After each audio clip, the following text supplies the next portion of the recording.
Chika Test Today. Thanksgiving party sparks Barda buzz, David's protective moves. Sa Thanksgiving party ng Oppo, muling naging sentro ng kilig analysis ang Barda.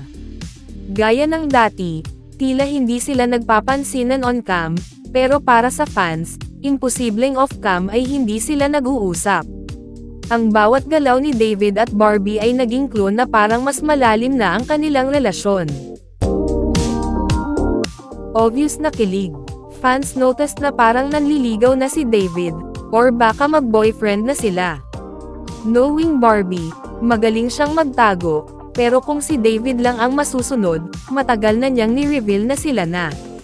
Sa ganda naman kasi ni Barbie, hindi makatiis si David na hindi bakuran ang aktres.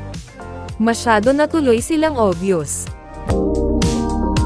David's sweet signals. Pagtayo ni David, tumingin siya sa side ni Barbie, sabay labas ng dila at binasa ang lips, kilig-coded move. Lipat sa kabilang side para matitigan si Barbie. Halatang hindi mapakali, halatang in love. Pasulyap-sulyap, bantay sarado, parang gusto pang lapitan para mambakod. Protective energy. Hindi man sila nag-uusap openly, lagi silang nagkikita. Si David, tila gusto tumabi, kunwari private, pero bibigay din. Sa isang video, makikita na napatingin si David sa pwesto ni Barbie habang umiinom ito, parang protective boyfriend na nakabantay lang habang nag-e-enjoy si Barbie sa party. Fans, decode.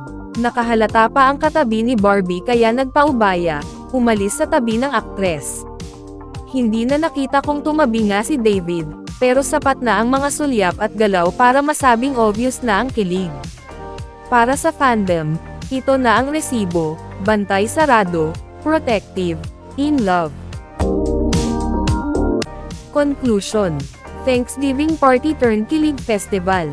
Walang PDA, pero may silent signals. Sa bawat sulyap, sa bawat galaw, ramdam ang care ni David kay Barbie.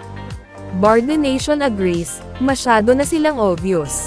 Barda is real, and David's protective moves are the latest legit resibo.